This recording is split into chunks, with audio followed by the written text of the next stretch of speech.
Hello everyone and welcome back to another video from Wake&Tech. In this video, I'm going to show you how to add a watermark onto your image on Snapseed. So let's get started right away. First of all, open up the Snapseed application on your device. And once you open it up, you can tap on the plus icon to select any image from your gallery. Once you choose an image to edit, you will be taken into the edit menu. Now, once you have made your desired edit, if you wish to add a watermark, you can tap on the tools option, and now you have two ways of doing this.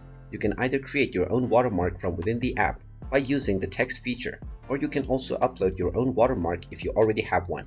Tap on the double exposure option to upload your watermark, and now you can tap on the plus image icon in order to choose your watermark image from your gallery. Once you have chosen the image, it will appear on your screen, which you can then drag and adjust to resize and then position it wherever you wish. If you use the text option, you can choose your design from the templates underneath. And once you are satisfied with the design, you can simply double tap to enter your text.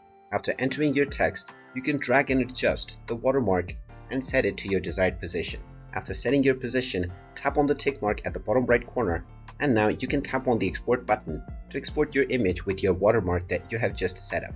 And there you have it. That is how easy it is to add watermark onto your image on Snapseed. If you find this video helpful, make sure you hit that like button and subscribe to our channel if you haven't done so already. Also ring that notification bell to never miss another update from us. Thank you for watching, and I will see you again in the next video.